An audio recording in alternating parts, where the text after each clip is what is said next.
Live from Monterey on California's beautiful Central Coast, this is the Ringside Boxing Show. I'm Dennis Taylor, welcoming you to join me and my expert analysts, Travis Hartman, Rizwaan Zahid, and John J. Raspanti, today and every week for the hottest, sweatiest show on the West Coast.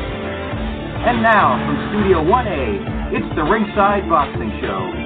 Welcome to the Ringside Boxing Show, the #1 ranked podcast on the Grueling Truth Sports Network. I'm Dennis Taylor. We've got some great stuff ahead today for you. In about 30 minutes, we're going to be talking to one of the best referees in the sport. He may be the best, actually. You've seen Harvey Dock as the third man in the ring for most of the biggest fights at Madison Square Garden and Barclays, as well as some in Atlantic City, including recent bouts featuring guys like Daniel Jacobs and Errol Spence Jr. and Sergey Kovalev and Jermell Charlo, Mikey Garcia, Gary Russell Jr., Clarissa Shields.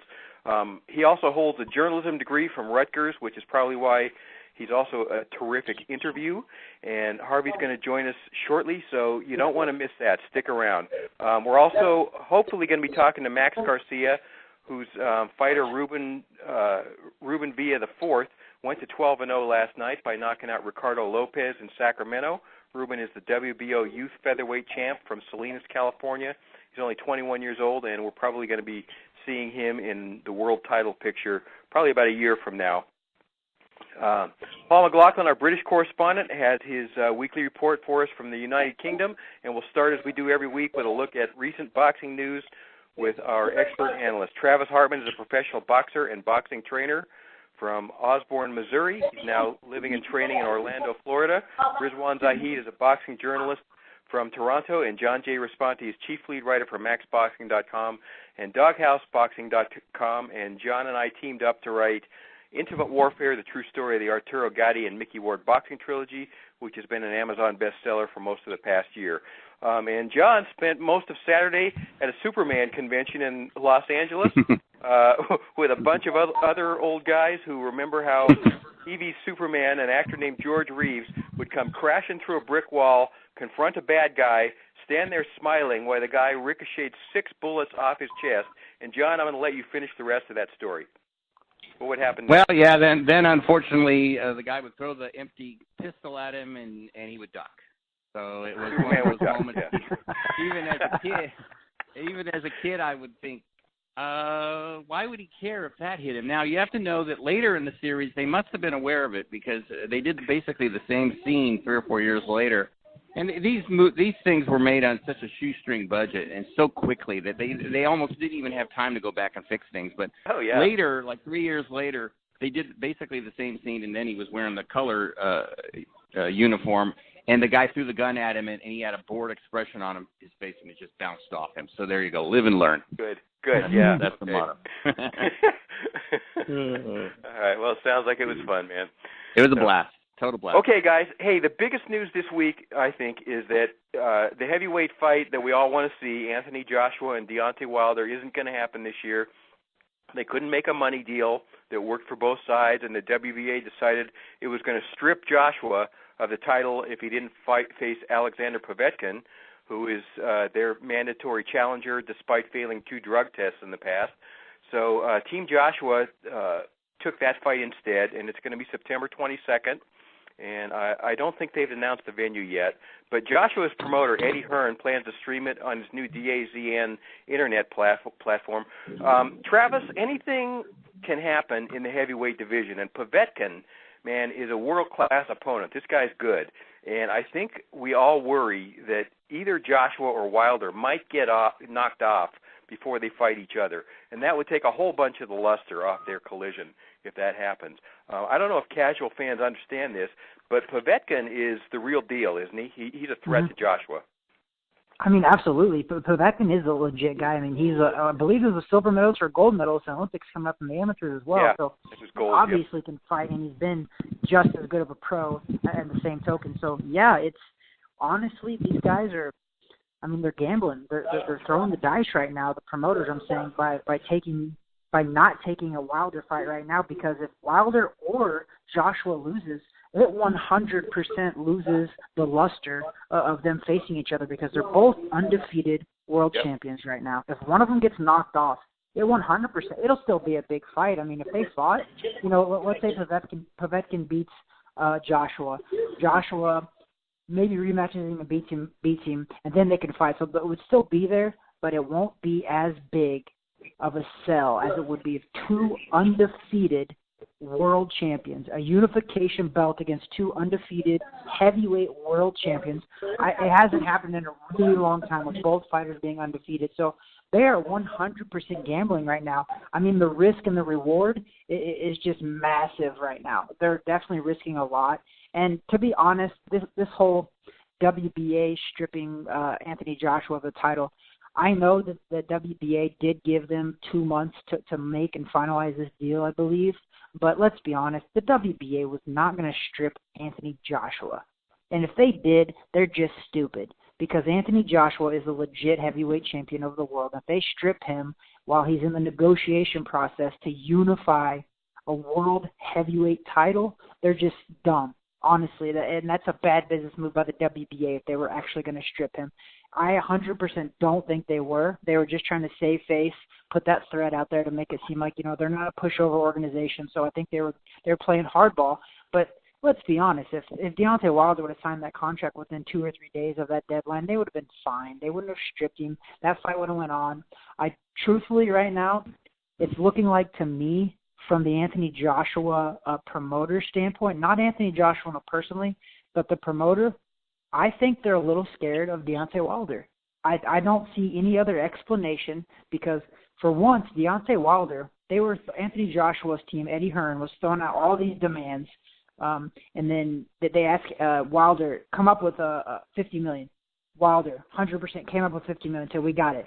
Let's fight over here. Let's do this. They came up with it. Then Deontay Wilder said, no, I don't want to fight over there. Let's fight over here. And then supposedly they came to terms in a fight over in England, and they also had a rematch that was going to happen in the States. And I just don't get why that didn't go through. To me, I feel like a whole bunch of crap on the Anthony Joshua side that stopped that. And like I said, I don't think it was Anthony Joshua. I think it's Eddie Hearn. He's got a cash cow. Anthony Joshua 100% is Eddie Hearn's cash cow. Anthony Joshua is a can't miss in England, and is selling out these huge, massive arenas, making a boatload of money. So Eddie Hearn is definitely cashing in. And if Anthony Joshua gets beat, it loses the luster. Especially by an American, it would lose the luster.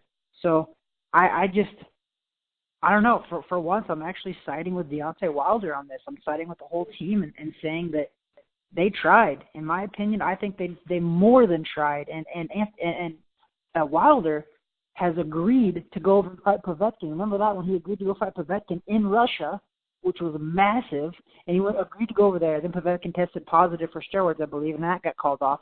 So I think that Deontay Wilder has no fear in fighting anybody in the world, and I think that his promotion team has no fear of him fighting anybody in the world, and they will send him overseas, they will send him wherever to fight, and I believe that he 100% agreed to fight Anthony Joshua in Anthony Joshua's backyard, and Anthony Joshua and them backed out. I truly think that they backed out, and I think they should get a lot of flack for this, and if Povetkin beats him, shame on Eddie Hearn and them for not making Anthony Joshua versus Deontay Wilder. The world wants to see that, guys.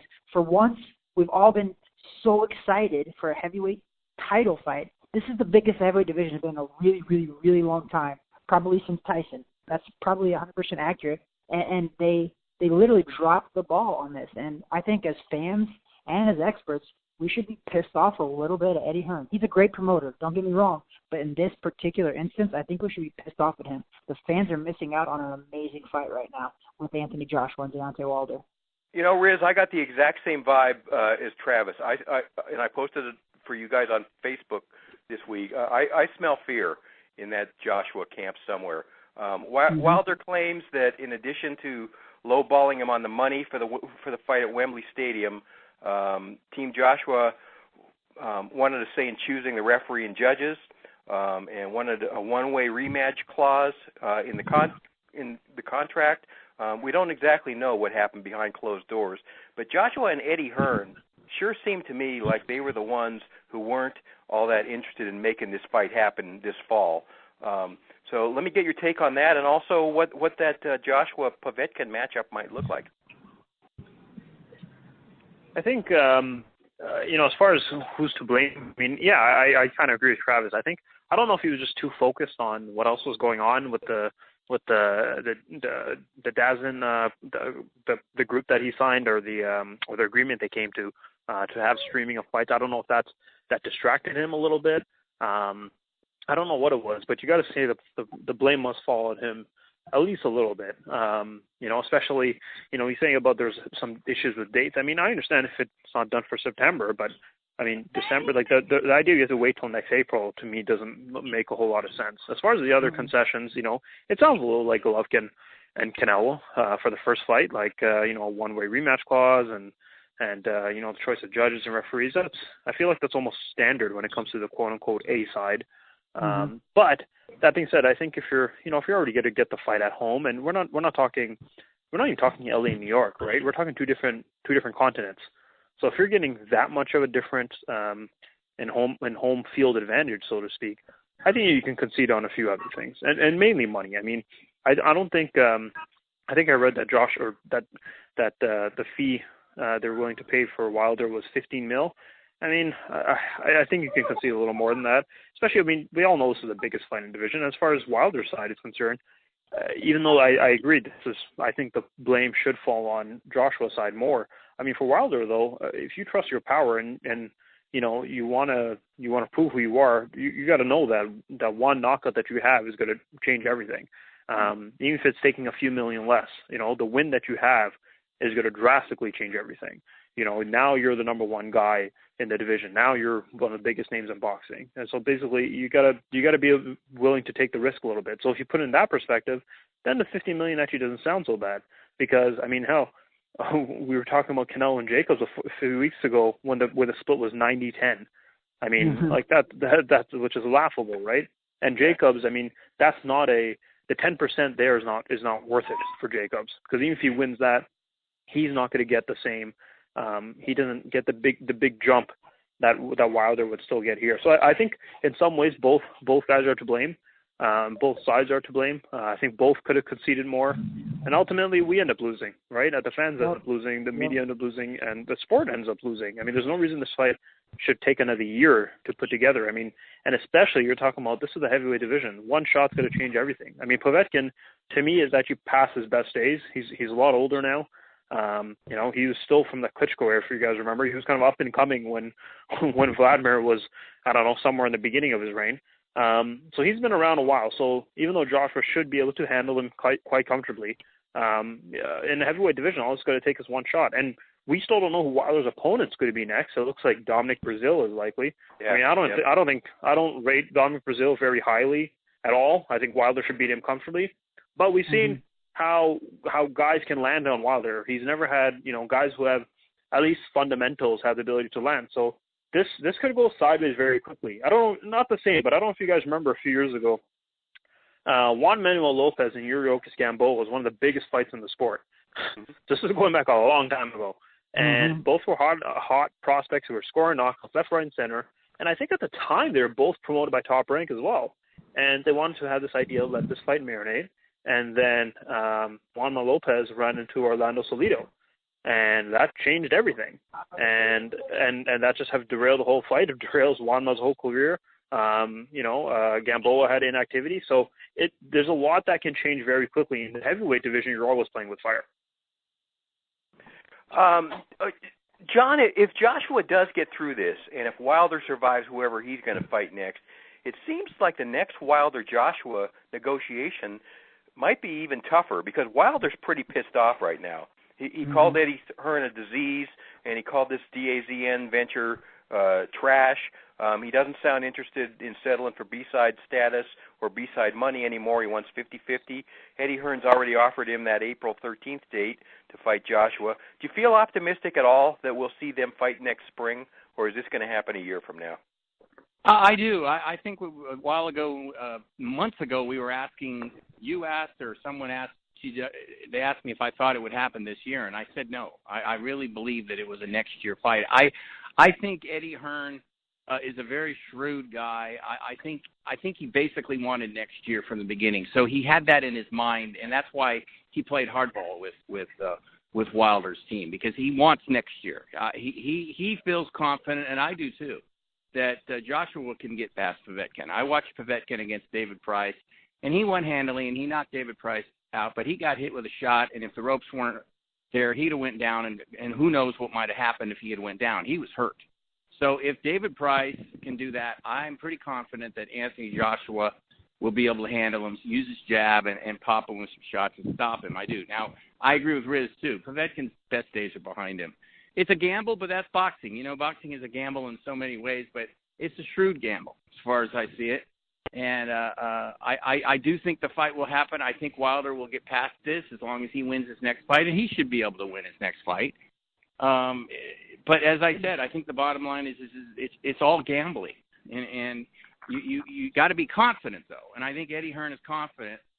I don't know. The interesting question is, who is more concerned about Wilder? Is it Joshua or is it Eddie Hearn? I actually think it's Eddie Hearn myself. I mean about Wilder. I think he's more concerned about his main guy getting knocked out by Wilder. I do believe that. I think he's afraid because Wilder throws those awkward shots, and he's afraid he's going to get caught with one of those. And you know, and Klitschko did it to him with a straight shot. I mean, who knows? The shots the fighters don't see, and of course Travis could talk this better, are the ones that knock him out.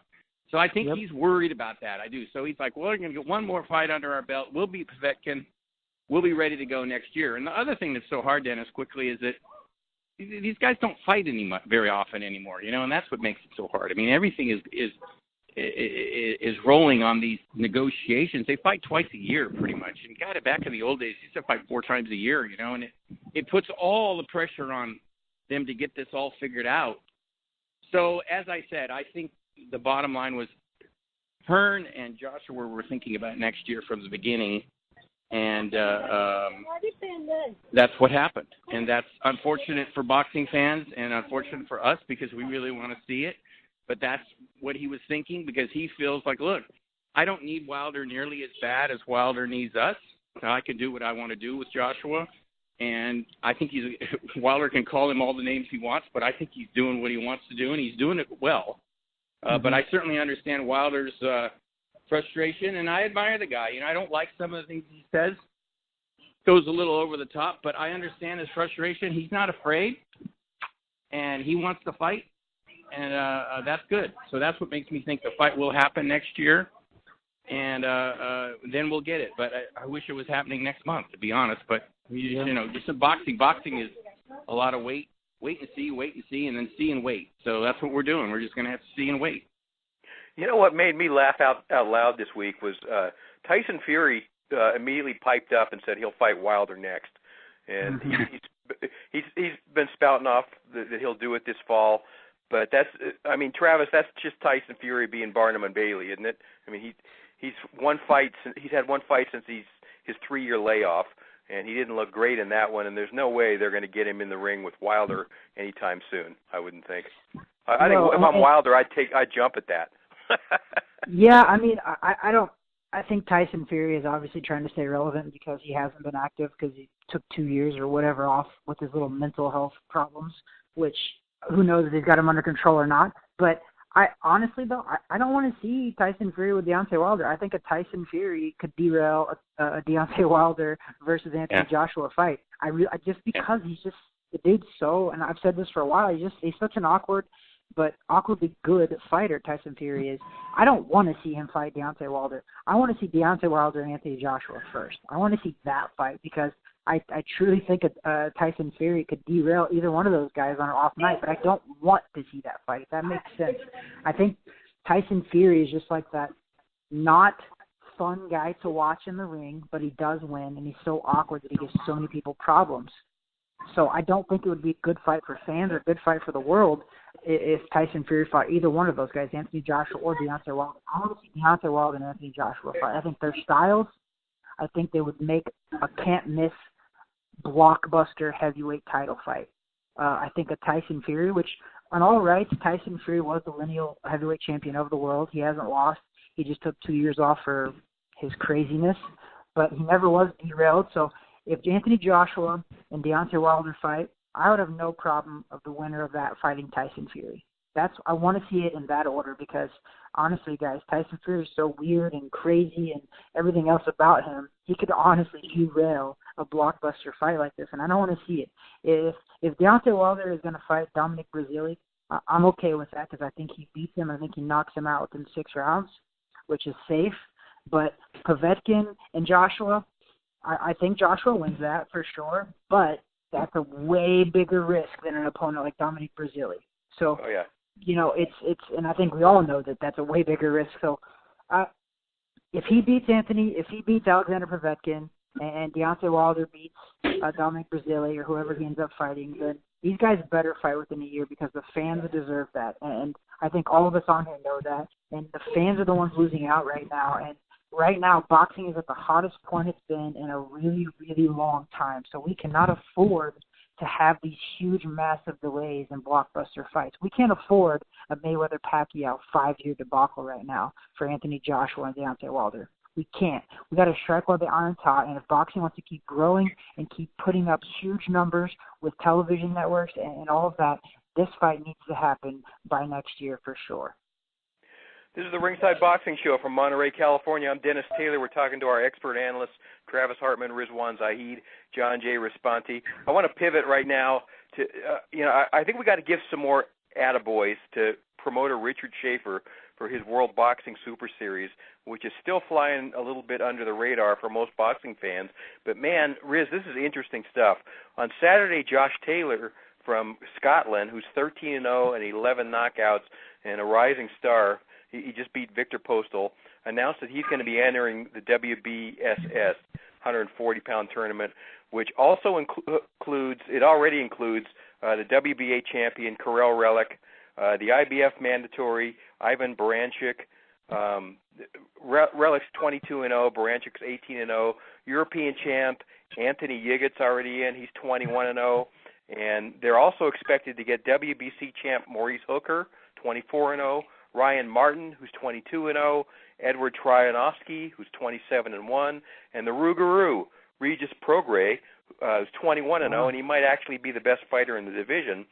Man, kudos to all these guys, first of all, for wanting this kind of challenge and being able to put these glittering records on the line. But holy crap, man, Richard Schaefer's doing something pretty special, I think, for boxing. And it's really too bad that six of these 8 guys, everybody but Hooker and Prograis, are Eastern European or European. So hopefully Americans can catch the fever.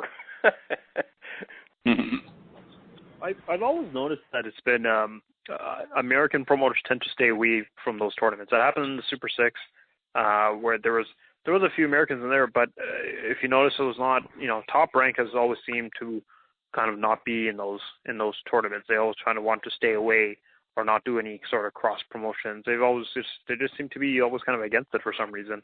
So it would have been interesting if Crawford stayed at 140 to see him be part of it. Unfortunately, that's not the case. Prograis is something special. He's I don't know. He just combines everything and just looks absolutely fantastic. But that, what, I think it's I like the fact that the tournament's a complete international event. I think I have an issue when it's not, because you can't say that it's the best fighters in the world, but all the fighters are fighting out of America. Then that's not necessarily the case. So I think they understood. I think Richard Schaefer really understood is that boxing is a very global game, and he's someone who's well versed because his background is mostly in Europe, and then he was part of Golden Boy's huge ascent to the top, so he understands both sides of it. And when you're talking about the cruiserweight tournament that's almost finished, it's shocking how little TV American coverage there's been on it. I think American TV, especially when it comes to boxing, and especially groups like HBO, they're almost miles behind on understanding that boxing is a global sport. And HBO's kind of taken a step forward over the last few years with having guys like Golovkin and Chocolatito and Sergey Kovalev and all that, but there's clearly more opportunities for it. I mean, they showed Oleksandr Usyk a couple times, and his fight against Gassiev to me is I think it could be his biggest fight of the year, to be honest. Yeah. And it's such an overlooked fight. So kudos for Richard Schaefer for understanding that it's not necessary to have Showtime or HBO and ESPN in place. and they can still do plenty of business otherwise internationally, because a lot of these guys, to be honest, they have no connection to America. They don't need to watch a fight on HBO or Showtime or ESPN. I'm sure one of those three are going to come aboard. They understand now the implications of it. But, this is what boxing needs. They need tournaments like this and events like this to kind of prove who's the top of the division. I mean, it doesn't need to be all the time. If it happens once every 3-4 years for each division, I think that's plenty enough, because there's a lot of guys just going through what we were just talking about with Joshua Wilder. I mean, especially that heavyweight division, most of the opponents, it's very top heavy, right? There's Joshua Wilder, then there's pretty much the rest. There's Ortiz, the Parkers, the guys who are competitive, Dillian White, and then there's kind of the rest of them. Where these other divisions, I mean, so what? With the other divisions, all the guys there they're competitive, and you can see different results happening. So that's what makes the Joshua Wilder fight even more disappointing that it didn't happen. But Schaefer knows what he's doing. He understands that boxing is a global sport, and he's not going to be set just to look for an American TV network or American fighter. So this is boxing is a global sport, and this is a true global tournament. Okay, John, last one's for you because you're our movie buff here. The big screen story of Edwin Valero, a film called El Inca, is finally coming to the U.S. after 2 years. It came out in 2016. It was made by Venezuelans, but it's gotten pretty good reviews over there at some of the film festivals, and it's an English-language movie. And the subject matter alone is fascinating, because Edwin Valero is one of those mythical Latino fighters to me, in the mold of Carlos Monzon and Salvador Sanchez, both of whom also died young. Valero was 27-0 with 27 knockouts in 2010 when he stabbed his wife to death in a hotel room, and was arrested outside the hotel on the street, and then he hung himself in his jail cell while he was awaiting trial. And Valero was not a good guy. He had been arrested previously on other assault charges, including arrest for allegedly attacking his mother and his sister. But man, he was a legend as a fighter. He had a real cult following at the time of his death. Is this a movie that you're going to seek out, John? Are you going to be interested in this one? Well, it certainly sounds interesting, Dennis. It almost sounds like a modern-day Raging Bull in a sense that Jake LaMotta, he didn't die at 27, stab his wife. He was not a good guy. That was what I thought of. Jake LaMotta would be the first to admit that he was abusive and verbally and physically, and he cheated on his wife, and he was a mean guy. He did a lot of bad things. And in the movie, he even says that, well, I did a lot of bad things. Maybe it's coming back to get me. But it's so dramatic with Valero. I mean, I remember when he was just knocking everybody out, and he was crazy in there. I mean, he'd take punches, and he just had such heavy hands that a lot of guys, he was kind of like that times Golovkin in the sense that nobody really wanted to fight him because he's just knocking guys cold. And so it's good in a sense to watch something like that, to remember what a superb fighter he was. But if it's done well, and I haven't read any of the reviews, Dennis, it'll be a compelling story, because you put all that life into 27 years. Obviously, you were doing a lot of things. So yes, if it's available and I have a chance to see it, I probably will, just because I love to see all boxing movies. And this one could be very well done if the acting and all that stuff. It's always a lot of big ifs. But his story certainly is a filmable one, so I certainly understand where they got the idea to make it. So hopefully it's pretty good, and if it comes around somewhere where I can see it, I think I'll check it out. Okay, and we're recording this on Sunday, and Monday is Travis Hartman's birthday. Travis, talk to us about what happened in the gym the other day. Here in Orlando, we go to this UFC gym, and I knew this guy for about 5 or 6 years. He's like 65 years old. His name is Brian Price.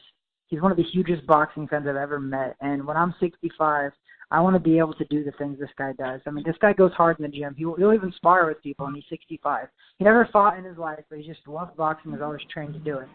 Long story short, I go to their class yesterday, Saturday morning, and it's tradition that after one of their classes, if it's your birthday, you get to line up, and everybody gets a free one punch to your stomach. So there's a video on my Facebook with about 15 different people taking a free shot right at my stomach when I'm just standing there. So it's just something that, I don't know, it's something that it was stupid, and most people look at it and they're like, what the hell are you thinking? But it's just, I don't know, guys. I'm a guy, and I'm a boxer, so obviously I got a couple screws loose anyway because I'm a professional fighter, so I can admit that for sure. And, it was just for good fun. However, I do have a little bit of a sore rib today. But it'd be a good workout if I was actually fighting and training for a fight, because taking those body shots, man, it's I could use the work in taking body shots, that's for sure. But I appreciate the happy birthdays, and I'm going to be 35. Going to be 35, wow. So I honestly, I feel about 25, but after that workout today, I feel about 40. But other than that, things are good. Oh, to feel 40 again, right, John? I know, really. Cast iron Hartman over there, right? Cast iron Hartman taking those shots. That's Travis Hartman, Rizwaan Zahid. Travis Hartman, Rizwaan Zahid, John J. Raspanti, they're our expert analysts, and they light up the Ringside Boxing Show every week. So thank you, guys. Riz, drive carefully. Riz is on his way to work. Take care, guys. Yeah. All right, guys. Paul McLaughlin, our British correspondent, is up next. Boxing trainer Max Garcia. We're hoping that he's still going to connect with us, but haven't heard back from him, so I kind of doubt it now. So let's take a quick break, and we'll come back with Paul McLaughlin, our British correspondent, and Harvey Dock, who may well be the best boxing and referee today, is on deck after that. It's all coming up. Don't go away. You're listening to the Ringside Boxing Show, the hottest, sweatiest show on West Coast radio. I'm Dennis Taylor, co-author of the Amazon bestseller Intimate Warfare, the true story of the Arturo Gatti and Mickey Ward boxing trilogy.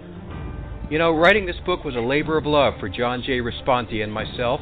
We enjoyed every minute of the process and considered it a privilege to tell the tale of one of the most electrifying boxing trilogies in the history of this sport.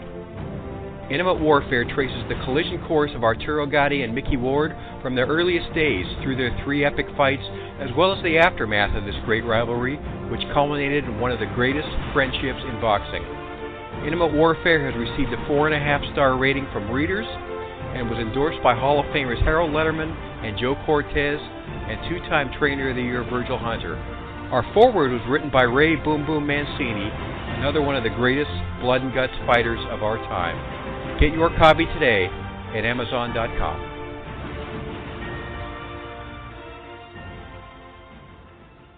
Hi there, it's Paul McLaughlin with your weekly roundup of everything going on in the UK boxing scene at the moment. First up, it's Amir Khan. He's vowed to deliver more fireworks against Samuel Vargas at Arena Birmingham on September the 8th. The 31-year-old welterweight needed just 39 seconds to stop Phil LaGreco in April after nearly 2 years out of action and returns to the ring against Colombian Vargas. After his lengthy absence, Khan is working towards another big-name bout and expects a tougher test against the Canada-based Vargas, who is ranked number 10 by the WBA. Now, we caught up with Eddie Hearn to explain his thoughts on making this match for Khan. Well, I wanted someone in between Phil LaGreco and the guys that he's going to box in December. I feel like Vargas is that guy. I think he's competitive. I think he wants to win. I think with a full camp, you see his 2 losses on his career to Danny Garcia and Errol Spence, both fights that he had a couple of weeks to prepare for. So I like fighters that are game and are going to give it everything. Phil LaGreco talked a brilliant game, but he was outgunned. He was blistered with hand speed and power. I think it'll be a bit different with Vargas. But I want Amir Khan to get some rounds as well, because as good as the LaGreco win was, we did sort of half think, blimey, it's 40 seconds. So he's had 40 seconds of action in a couple of years. So, now we have to make sure that he gets some rounds, and because the next one after this, if he's triumphant, is straight in the deep end. Well, hopefully it'll last longer than his previous fight. Now, Martin Murray says he has no respect for Billy Joe Saunders and hopes victory over the WBO champion could lead to a homecoming fight in St. Helens.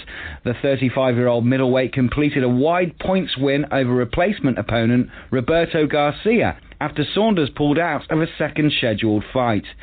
A heated British rivalry with Saunders has since intensified on social media, and Murray would consider taking a third bout with a talk of a date in September, provided, though, that he is safeguarded against another pullout.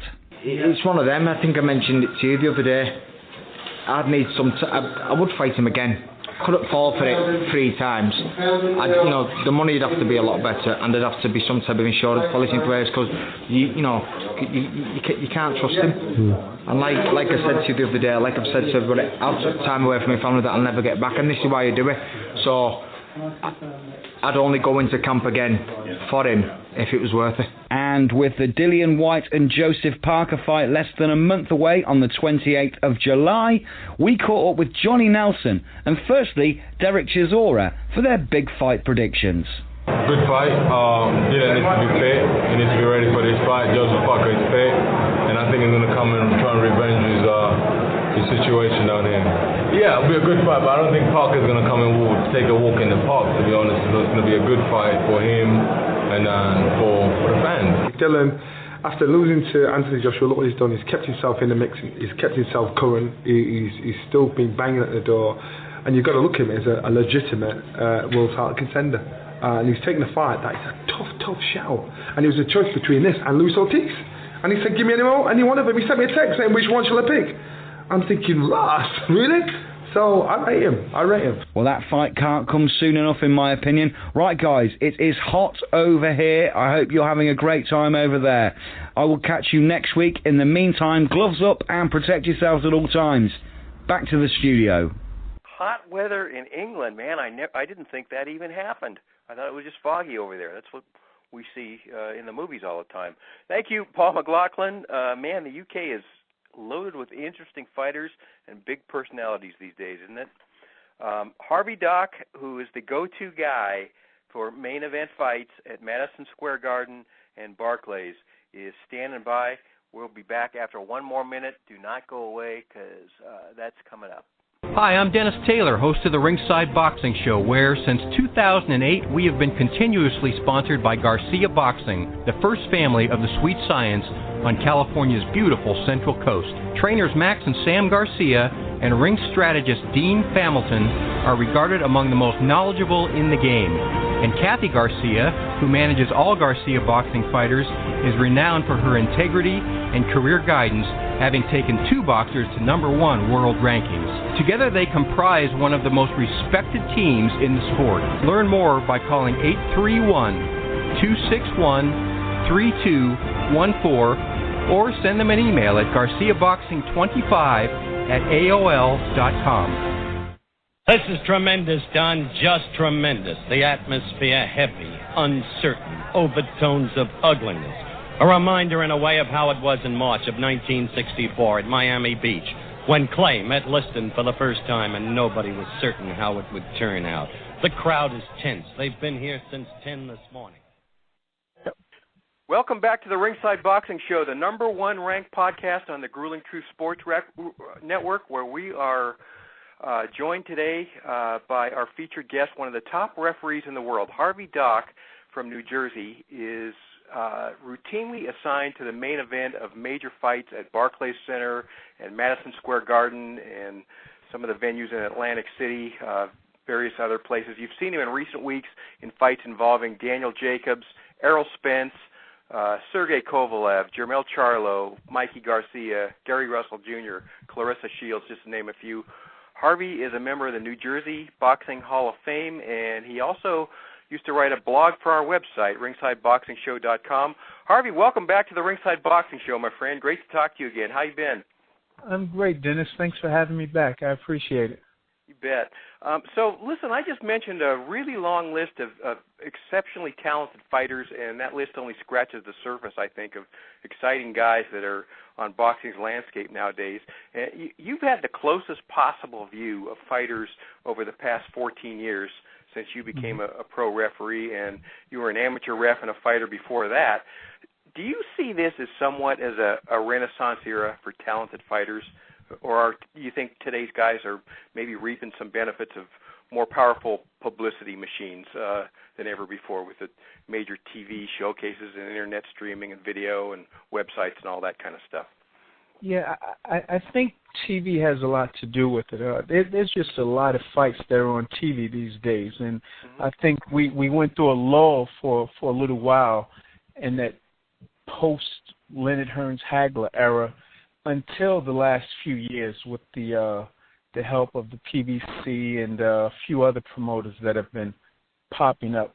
So, I think we are in the midst of a renaissance, but I think it primarily has to do with the networks being willing to televise fights again. But I think the fighters themselves have always been there.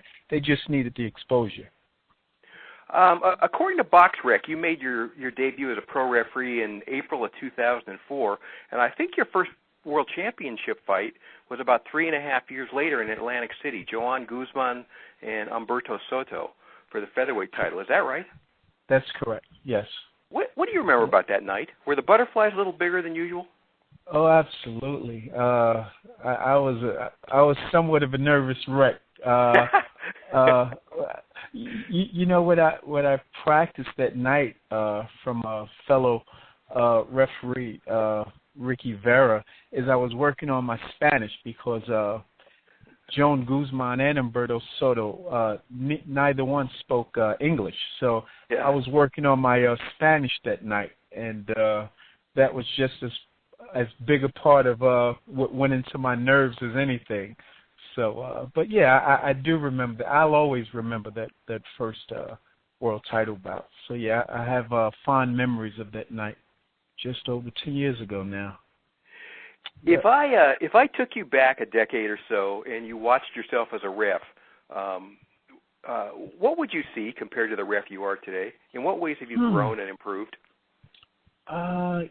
It's just experience, I guess. That night in particular, there was nothing that stood out in terms of what I had to do. I mean, there was maybe a 2 or 3 minute delay based on a low blow, but aside from that, nothing particular. But in the 10 years since, there's just been a lot of experience, and we mentioned, being a nervous wreck that night. I feel a little bit more comfortable and confident, but that just comes with, just doing rounds and rounds of fights that come with doing rounds and rounds and bout after bout, year after year. So I feel my feet are under me a little bit better, and that's probably nothing visible, but it's just a feeling that I have. So I'm just a lot more comfortable and confident with the job that I do now. One of my favorite refs over the years has been Benji Estevez, who was a mentor of yours. Yes, sir. What are some of the things you learned from him? What does he teach a young Harvey Dock? Benji has been instrumental, as well as David Fields. They've been extremely instrumental in molding me. So their influences in anything that I do, you see parts of their influence. So specifically, Benji's been a guy who moves, who's always in shape. Same with David Fields. So those are things that I've picked out in particular. But Benji's been he's on top of every rule for every situation. So that's been extremely helpful. And again, same with David Fields, as well as Larry Hazard. I mean, it's been a collaborative effort, so it's not only Benji Estevez, it's a couple other refs along with Larry Hazard. So those guys have all molded the official that you see. So, I've been extremely appreciative for what everyone has offered to me over these years. What a lot of boxing fans might not really understand is that good referees don't just drive to the arena and step into the ring on fight night. How do you prep for a fight, especially a high-profile fight? Take us through your process a little bit. Yeah, so what I do is, and not just a high-profile bout, but matches in general, I want to make sure I get to the gym and, maybe move around with some local amateur fighters, get in the ring, just move around a bit, just so I get my movement down packed, if you will. So I'm working on movement without bothering the fighters that much because I want to know that I'm in position to make the proper calls and see everything that's going on in front of me. So a big part of preparation is just getting in the gym and moving around with young boxers that are, taking part in their practices throughout the day. Aside from that, I'm always working out, trying to stay in as good a shape as I can. Nobody's getting younger, so just staying in shape in general. But when there's a match coming up, I want to get to the gym, maybe 2-3 times that week, and just move around with local kids and work on my movement and let that be a part of the program. Last time we talked to you, which I think was 2013, you told us that that you go to the gym and ref sparring matches for practice, but only for amateurs. You said that you want to kind of keep an emotional distance between yourself and the pros. You don't want to become give them the impression that you're too friendly with them. And what's also interesting is you earned a journalism degree, and that's a bit like journalism, my profession, where you don't want to get too buddy with your sources. Your job is to be a neutral arbitrator, and if one of the fighters is a good friend, that's kind of a potential conflict of interest. At least Absolutely. The appearance of it. Is that kind of how you see it?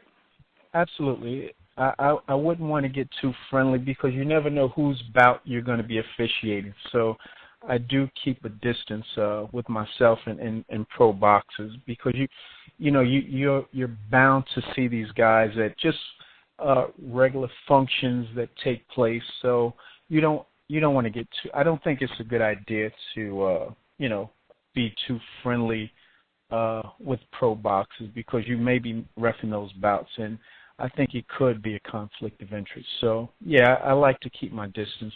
And, yes, when I go to the gym, I said it when we first interviewed a few years ago, and still to this day, I don't get in the ring with professional boxers. So it's just I just think it's a good practice to keep in mind not to get in the ring with the pros. You never know who's in there watching, and it's just not, in my opinion, a good idea. When you referee, you're talking about staying in shape. When you referee a high-profile, high-stakes world title fight, and it's close and it's intense and it goes all 12, something like Mikey Garcia and Adrian Broner, which you did last July at Barclays, or Santa Cruz and Frampton in 2016. Are you physically and mentally tired afterwards? Physically, yeah, you can sweat a lot. You can be physically drained. Emotionally, not so much. I'm actually still buzzing at the end of the night. I guess you can call it a high from the night's events. And then there's a big crash by the time I get home. But, yeah, there's a toll that it can take on you physically, moving around for 12 rounds. You're in there for almost an hour, and a lot of the arenas, they can be pretty warm. So, yeah, you're under the lights. So, yeah, you can definitely be drained physically once the night is over, for sure. Does it wear you out more as a ref to ref for a couple of big physical heavyweights as opposed to a couple of real fast, aggressive lightweights? I think what wears you down is the amount of clinching that goes on. And the heavyweights do tend to clinch a little bit more than the smaller guys, but it can be reversed with respect to that, meaning the smaller guys can be doing a lot of clinching. So I think it all depends. If you have guys that are clinching where you have to get in there quite a bit and unwrestle them and untangle them, those are the matches that can tend to wear you out a little bit more physically. But because you can have heavyweights, big heavyweights, and there's very few clinching, there's very few times that you actually have to get in there and administer anything physically. So it just depends on the chemistry of the two fighters, and do you have to get in there constantly, or is it a more hands-off approach? So, yeah, it doesn't necessarily come down to whether they're heavyweights or smaller guys. I think it depends on the style of the match and how much you have to impose yourself physically. Okay, so here's a question that I know I asked you a few years ago, but this is something our audience is really going to enjoy, I think. What's it like from about 3 feet away to watch the greatest fighters in the world? Spence, Golovkin, Kovalev, Mikey, Gary Russell. What do those punches look and sound like when you're that close? Well, honestly, I'm not taking into account the fighters' where they are in the hierarchy of the boxing world and who's who.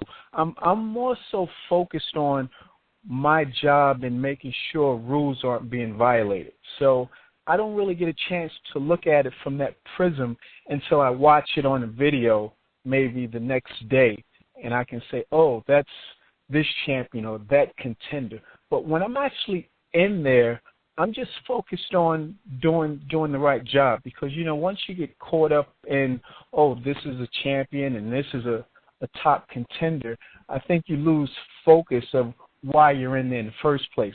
And, you know, these guys can get hurt in fractions of a second. So I try to stay focused on just doing my job. And as long as I'm there, I don't really realize that, you know, this guy is doing something so great.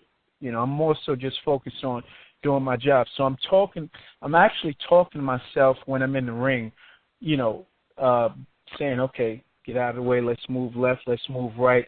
Am I in good position here? You know, so I'm more so looking at it from that angle, more so than who's actually in the ring with me. I'm more so worried about me doing my job to the best of my ability, if that makes any sense.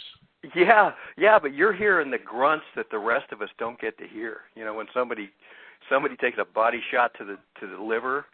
Oh my correct. God. But that can be from any fighter, a nondescript fighter. So yeah, you do take those things into account. So if you're talking about if fighters are hurt and you hear grunts and whatnot, so if you do hear something like that, you're just focused in on are they hurt? They're probably hurt. To what extent? You know, and you just kind of give an observation and make sure that they're okay to continue. You know, more so than this guy is the champion who landed a great shot. It's more so just making sure that those guys are fit to continue, if you will. Those guys are absorbing punishment. And that can be from in a 4-round club fight right up into, you know, a high-profile match. So I kind of go through the same mental cycle, you know, no matter what the match is in my head. You know, is this guy okay? Is he fit to continue? Where do I need to be in conjunction with where we are in the ring at this point in time? You know, so I kind of have the same kind of neutral mindset when it comes to those sounds that you speak of and who's in the ring, who's not in the ring. It's just doing a job at the end of the day. This is the Ringside Boxing Show from Monterey, California. I'm Dennis Taylor. We're talking to Harvey Dock, one of the top refs in the world. You've refed in fights over the past few years involving Clarissa Shields and Heather Hardy. Are you seeing a better quality of female fighter emerge in recent years? Are they evolving a little bit than what you were seeing maybe 10, 15 years ago? I think the women are starting to get a little bit more exposure. The two you just mentioned, Clarissa Shields, Heather Hardy, and there's a few other women that are competing on a championship level. I think you just had the first female bout on HBO a few weeks ago. So you're just starting to see more and more women. But I think the women have been there. But, yes, I think you're right in that we are seeing more and more women. Are they any more skilled and talented than they were 10 years ago? I don't know. I just think we're starting to see more and more of them. I think there have always been some pretty good women boxers out there. It's just a matter of are the states willing to show them so we can appreciate them, because they're all for the most part have their own gifts, skill sets, and we're seeing it more. I'm trying to think of the young lady's name who she was really good about 10 years ago. Her name is slipping my mind at the moment. She was from Europe, but she was in the $1 Million Baby. But nonetheless, a lot of women are they're just starting to get exposed more. So that's a great thing for boxing in general, that we're getting a chance to see their skills. You know, whenever I go into an arena, big or small, there's always a difference between the different arenas. There's a different feel to each one. Is there a palpable difference in the feeling you get as a ref when you officiate a major fight in the Garden compared to Barclays or an Atlantic City venue? Is the atmosphere different? Are the fans different from place to place? It might be different, but I think it's based on not so much the arena, but who's competing and who's there to see their fighters. What's the contingency of the fighters' fan base? Like you mentioned, Carl Frampton in Santa Cruz. That was an electric environment, but you had a lot of fans that were there to see both fighters. So I do remember that. So if you took those two fighters and put them almost anywhere, you'd probably get the same type of electric environment because their fans are going to come and support them. So I think it comes down to the way these guys are supported by their fan bases. And you have fan bases that travel. So not every boxer has a fan base that can travel. So I think it depends on where it is. Obviously, the Barclays and Madison Square Garden, those are big arenas, and they typically have fighters that have large fan bases. So it can be a little bit more electric because you have so many fans that are cheering for a specific fighter. But I've done plenty of smaller shows at small, let's say, ballrooms and small casinos, and it's been extremely exciting. And it'd be a boxer that you would have never heard of. He could be in a 6-round fight, but it's just maybe a local neighborhood rivalry, and that can be exciting and electric as well. But so it depends. It varies from arena to arena, but I think it coincides with who's actually competing that night. I've gone to amateur fights and I've seen electric amateur fights, electric atmospheres, just based on two fighters. So yeah, if it's like a neighborhood rivalry, like I said, you'll get an electric environment. So it depends on who the fighters are. We do see a lot of bouts on television from certain arenas. So those certain arenas do seem to be a little bit more exciting or electric than others. But I think it more so is based on who's fighting. As a Jersey guy, was it a thrill for you the first time you got to work a fight in the Garden? A Jersey guy, not because the Garden, you mean in New York, correct? Yeah. Well, yeah. Well, I mean, with all the history of that place. The Garden. Yeah, the Garden, as far as boxing goes, is very historical. So yeah, absolutely. It's always a treat to work at the bigger venues. But again, it goes back to something I stated earlier when you asked me about certain fighters and certain matches.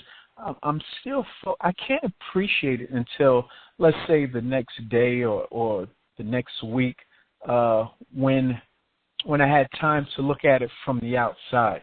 Because, if I'm given an assignment at Madison Square Garden, I'm not thinking, wow, I'm working at Madison Square Garden.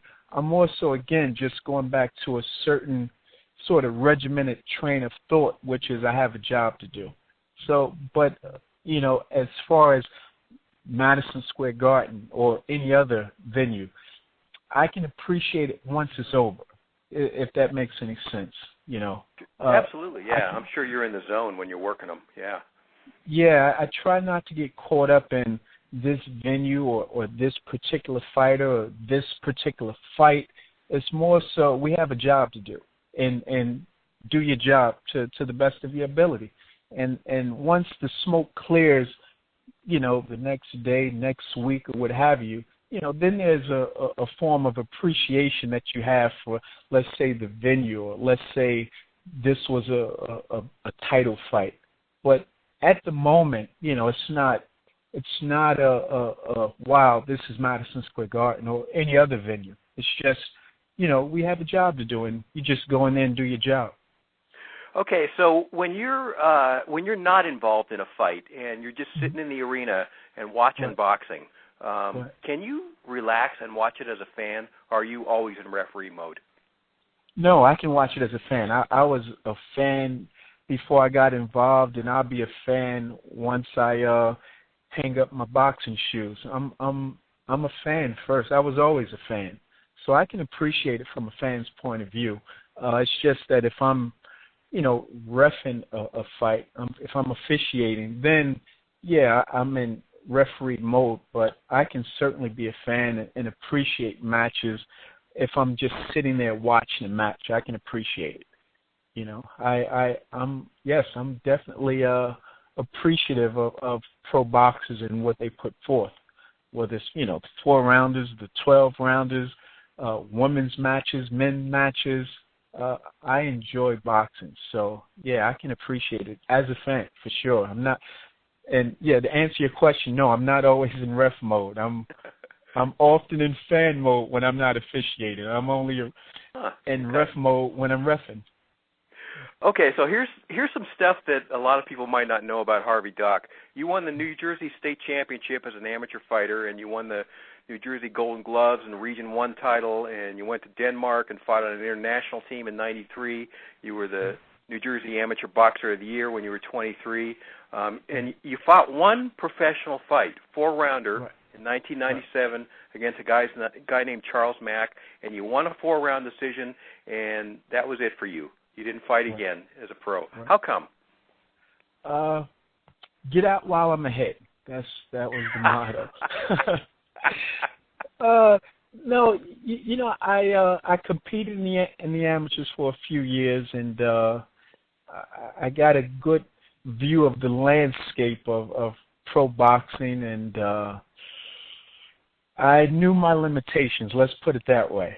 So if I'm looking at everything from a realistic standpoint, saying how realistic is it that I'm going to be champion of the world, and if you're truthful with yourself, you know what your limitations are. So I knew there was a lot of different levels to professional boxing, and I certainly didn't. I wasn't going to fool myself into thinking that I was going to be some world champion, and I did it. I did okay in the sport as an amateur, but that was the extent of it. You just have to know your limitations and just have realistic goals and expectations. Now, you basically grew up in Newark, is that right? That's correct. What kind of place was that when you were a kid? Was it rough?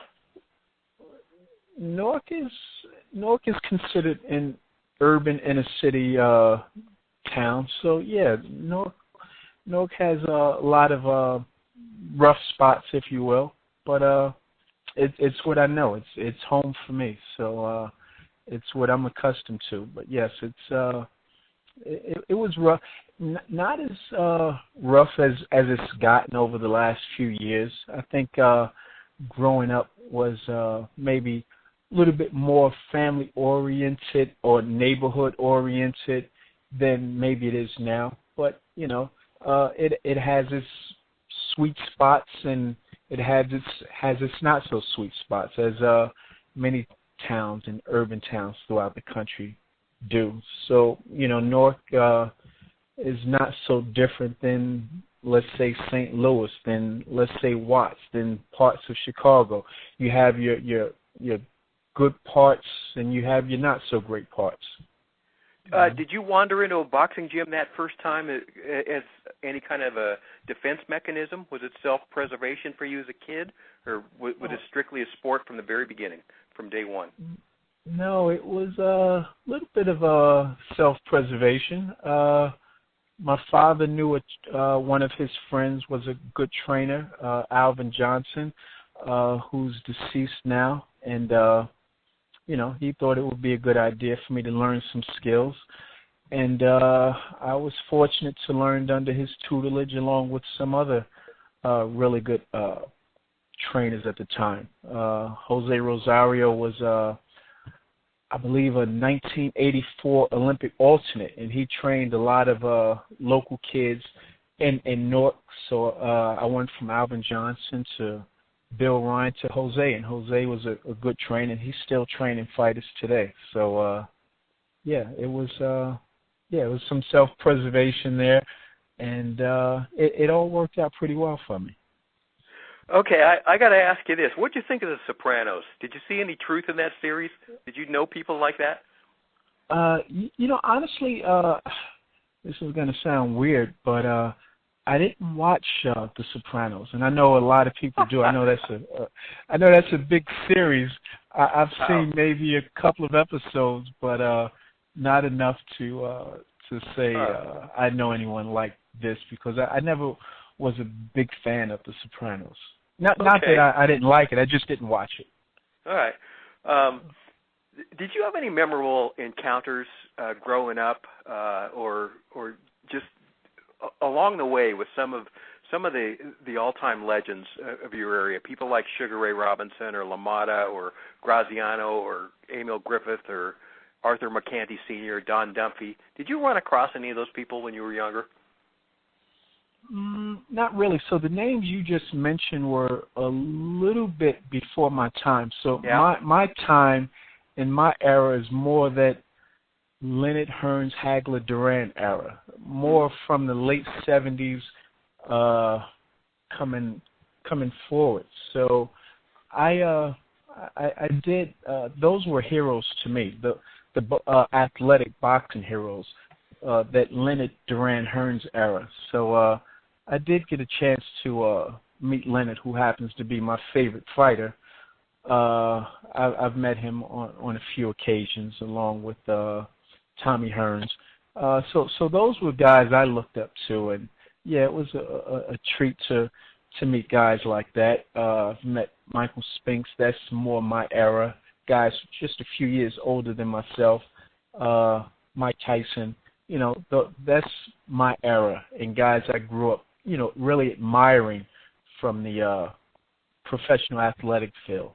So I did meet quite a few guys that I admired, and it was always a treat to meet those guys and pay homage and respect to what they've done in their careers and the path that they've laid for guys that you see today.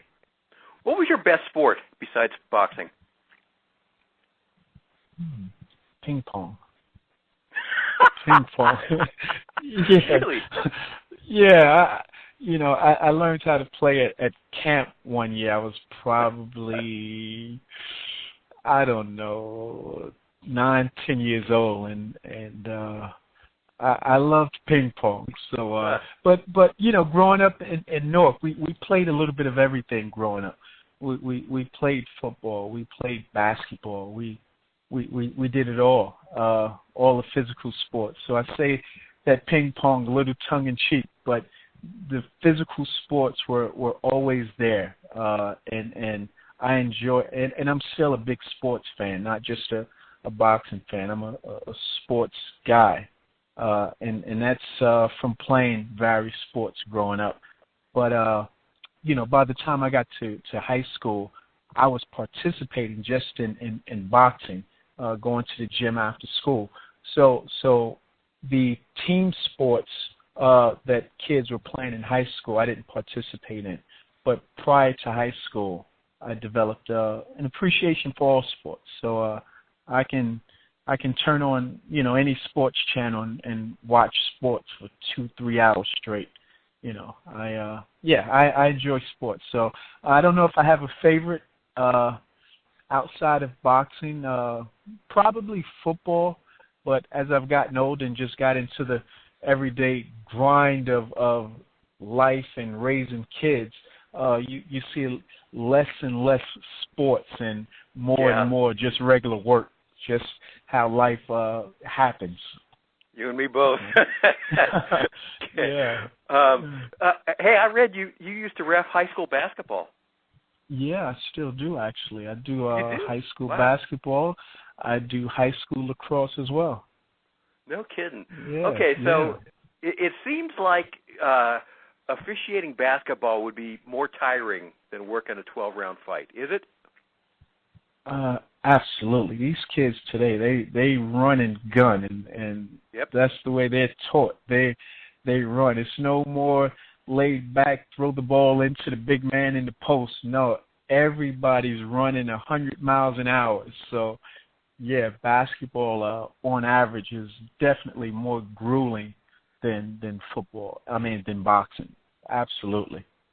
Yes. So. Okay. Uh-huh. Maybe the last one for you here. You got twin sons, and they grew up in boxing gyms, and because that's where you were, and you said they had no interest in becoming boxers. True story? Absolutely. That is true. They have no desire. They had no desire to box.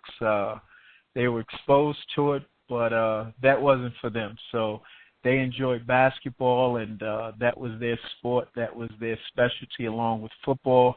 So they played team sports in high school that I didn't. So, yeah, they took a slightly different route than I did. You know what? I'm just a hunch, but I bet you that did not make you unhappy that they did not become fighters.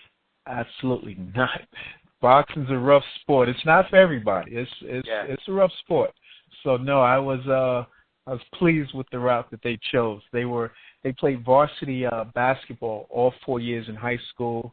They played 2 years of varsity football. So I was very content with their decision. Okay. Yeah. And hey, one more for you, because I was looking you up. I was looking you up on the internet, and I came across a product called Isopure. Oh, wow, that was a few years ago. Yes, I was one of their spokespersons. I was a spokesperson Not anymore, for Isopure. No, it was like a 1 year deal, you know. Okay. So yeah, yep. All right. I was going to give you a chance to hype your product if you had it there. But no. That was just a 1 year deal. Okay.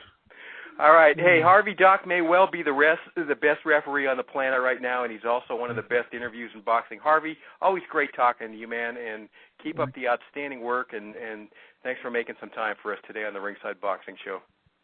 No problem, Dennis. Thanks for having me. All right. Always a pleasure. Harvey Dock on the Ringside Boxing Show. Hey, do you like this show? Do us a solid and tell other boxing fans about us. Post Ringside Boxing Show on your social media pages and help us grow. Also, if you haven't yet discovered the #1 website in the world for daily boxing news, you got something to add to your bucket list. We update ringsideboxingshow.com 365 days a year with the biggest headlines, most interesting stories every single day. Check it out right now, and you'll be amazed. ringsideboxingshow.com.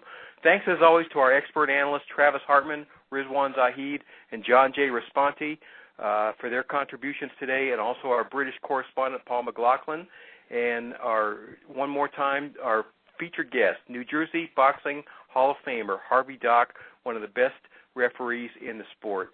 Finally, thanks to you, Ringside Nation, for being a part of our worldwide audience again today, and for making us the top-ranked podcast on the Grueling Truth Sports Network. I'm Dennis Taylor. Keep your chin tucked, and we'll talk to you next week on the Ringside Boxing Show. Well, it's a great day for me to whoop somebody's ass. It's a bad day, so you better get off of my back. You might get cold cocked if you cross my path. 'Cause it's a great day